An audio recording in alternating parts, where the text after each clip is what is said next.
জীবনের কষ্ট দুঃখের সমস্ত কিছু ভুলে গিয়ে আবারও লেগে পড়েছি ভিডিও করতে। তো জানি না কত দূর যেতে পারবো আর কত ঘরের লোক পাশে থাকুক বা না থাকুক, তোমরা যদি পাশে থাকো সেটাই আমার জন্য অনেক। তাই তো তোমাদের সকলের কাছে একটাই অনুরোধ, তোমরা যেন আমার পাশে থেকো। তো শুভ সন্ধ্যা বন্ধুরা, সবাই কেমন আছো? আশা করছি ভালো আছো, আর আমি অনেক ভালো আছি। আমি বিশ্বকাপ চলে এসেছি আবারও একটা নতুন ছোট মিনি ব্লগ নিয়ে। তো আশা করছি তোমাদের ভালো লাগবে। হ্যাঁ, জানি আমি ঠিকঠাক মতন করতে পারি না, চেষ্টা করছি তোমাদের মতন করে তোমাদের সামনে তুলে ধরে।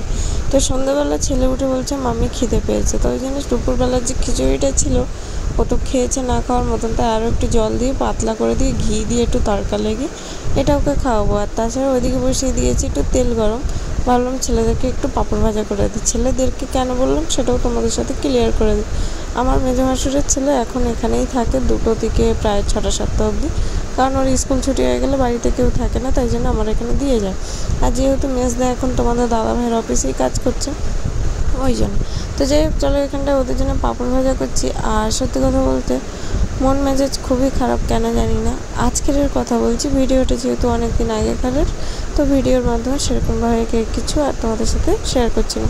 তো আমি এসেছিলাম এখানে বিকালবেলা গ্যাস প্যাস সমস্ত কিছু গুছিয়ে গেছে নিতে। আর যেহেতু এখন মা আছে, আমি কিন্তু ঘরের কাজ তেমন কিছুই করি না। সকালবেলা উঠে চলে যাই কাজে, মা সমস্ত কিছু করে রাখে, আসি খাই দাই ঘুমাই আর কি। আবার সন্ধ্যাবেলা উঠে যদি কিছু করলাম তো করলাম, না তো একটু গা ধুয়ে একটু সন্ধ্যাবাতি দিয়ে আবার চলে যাই কাজে। আবার সেই আসি রাত 9টা 8:30 এরকম টাইমে। তো যাই হোক, এই যে দুপুরবেলা এখানটায় শুয়েছিলাম, তো এখানটায় এটা তো আমাকে তুলতে হবে, এটা অন্তত আমি করি, তাই না? তো সকালবেলা তোমাদের দাদাভাই তোলে, কখন আমি তুলি কোনো ঠিক নেই। তো দুপুরবেলায় যে শুয়েছিলাম, তো বিকালবেলায় এটাকে আমি তুলে দিচ্ছি। আর ব্যাঙ্গালোরে এখন কিন্তু প্রচুর পরিমাণে গরম পড়ে গেছে, এত গরম পড়ে গেছে মানে বলার মতো না। তা আমার আমি যেটা করে থাকি বেসিক্যালি, বিকালের দিকে আমি কাপড় চোপড় ভিজিয়ে রাখি কাজ থেকে, দুপুর 12টার সময় এসে কাপড় চোপড় ভিজিয়ে দিই আর বিকালবেলা করে কাচাকুচি করে নিই। তা আজও ঠিক তেমনই করবো। কিছু এসব পর কিছু জামা কাপড় ভিজিয়ে দিয়েছিলাম আমার, তোমাদের দাদাভাই, আমার ছেলের, তো সেগুলো ধুইবো। আর আপাতত এটা এখন তুলে দিচ্ছে। আর ওরা এখন বাইরে খেলা করছে। খিচুড়িটাকে গরম করেছে, ওকে বলছি খাবি না, পাপড় যেহেতু খাচ্ছে ও বলছে না আর খাবো না। তো যদিও বা লাস্টে একটুখানি খেয়েছিল। তারপরে এই যে ঘরদোরগুলো ঝাটপাট দিয়ে দিচ্ছি, পাখাটা বন্ধ করে দেবো। তো চলো এখানটায় যেসব জিনিসগুলো কাঁচা সেগুলো নিয়ে নেব। এগুলো যদিও বা কাচবো না, এগুলো এখন রেখে দেবো আমি, এগুলো পরে কাচবো, যেহেতু ওগুলো এখন 1 বালতি ভিজানো আছে। তো ওগুলো কেচে নিই, তারপরে এটাকে কাচবো। তো আমার ছেলে দেখো একটা একটা করে পাপড় নিয়ে যাচ্ছে, আর আমি বললাম তো নে, এটা ধরেই খেয়ে নে। তো ওদেরকে ওখানে দিয়ে দিয়েছি, কিন্তু আমার যে ভাসুরের ছেলে সে উঠছে না, ও অনেকক্ষণ ধরে ঘুমিয়ে আছে। সন্ধ্যাবেলা হলেই ছেলেকে যেহেতু একটু বই নিয়ে বসাই, তো ওই জন্যে আর কি তাড়াতাড়ি করে গুছিয়ে গেছে নিচ্ছে, আর ওকে বলছে একটু তাড়াতাড়ি নিতে, কিন্তু ও কে শোনে কার কথা, এরকম একটা ব্যাপার হয়ে দাঁড়িয়েছে। তো যাই হোক, সন্ধ্যাবেলা ঘরটা ঝাড় দিয়ে দিলাম। যদিও বা মা কিন্তু সমস্ত ঘরের কাজ করে, বিকালবেলা যেটুকুনি আমি পারি সেটুকুনি করি। আর সত্যি কথা বলতে দুপুরবেলা খেয়ে নিলে আমি আর নড়তে পারি না, কেন জানি। তারপরে এই যে সন্ধে এখনও দেখো এখানে হয়নি, কিন্তু এখন কিন্তু প্রায় ধরো তোমার 5:30 পৌনে 6টা মতন হয়ে গেছে টাইম। তো এই যে গাছগুলোতে একটু জল দিয়ে দিচ্ছি, কারণ পুরো গাছগুলো দেখেই বুঝতে পারছো পাতা পুরো নেতিয়ে চলে এসেছে।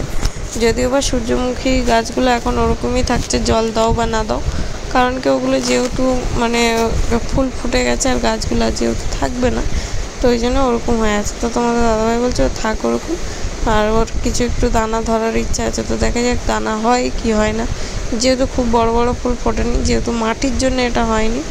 তো লাস্টে ওদিকে জল ফল দিয়ে, আর এদিকে আমার ছেলে দেখো কালার করছে, আর আমি এদিকে থালা বাসনগুলো মা ধুয়ে রেখেছিলো ওইগুলো আমি তুলে নিচ্ছি।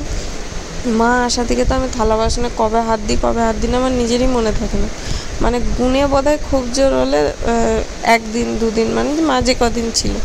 তো এখানটায় দেখো এই যে থালা বাসনগুলো আমি এক এক করে গুছিয়ে দিচ্ছি, কোথায় কি থাকে না থাকে। আর এই গামলিটার মধ্যে এত কিছু ভরে গেছে যে কি বলবো, যেটা না থাকার সেটাও থাকছে।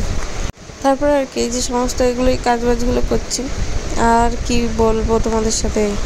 তারপরে একটু তোমাদের আমার ননদ ছেলে বাবাকে একটু ফোন করে বলে যে দুধ দিয়ে যেতে, একটু দুধ চা না খেলে না মাথাটা এত পরিমাণে ধরেছে বলার মতন না। তো এই যে এখানটায় জামা কাপড় সমস্ত কিছু কেচে কুচে মেলে দিয়েছি, আর এখানটায় মায়ের জন্য একটুখানি লিকার চা করে দিচ্ছি, যেহেতু ছেলের বাবাকে বলেছিলাম একটুখানি দিয়ে যাবে দুধ, তো উনি তো দুধ তো দিয়ে গেল না। তো আমি লিকার চা সেরকম একটা পছন্দ করি না, ওই জন্য মায়ের জন্য শুধু চা বানাচ্ছি। আবার লাস্টে একটু জল বেশি করে নিলাম যাতে আমি একটু খাই, কারণ চা খাওয়া যেহেতু নেশা, তো একটুখানি ঠোঁটে না ছোঁয়ালে কেমন যেন মনটা যেন কেমন হয় যে চাটা খেলাম না। আর সত্যি কথা বলতে বলতে না, আমি দিনে এত কম জল খাই বলার মতন না, মানে খুব কম জল খাই। আমি দিনে 1 লিটার জল খাই কিনা আমার মানে ভাবলে আমার সত্যি কথা খুব হাসি পায়। তো যাই হোক, এখানটায় আমার তোমাদের দাদাভাই এসে এই যে কি পিৎজা বার্গার না কি বলে দিয়ে গেল, ওদের 2 ভাইকে দিয়ে দিলাম, খেয়ে নিল। ভিডিওটা কেমন লাগলো অবশ্যই কমেন্ট করে জানিয়ে। চলো টাটা, বাই।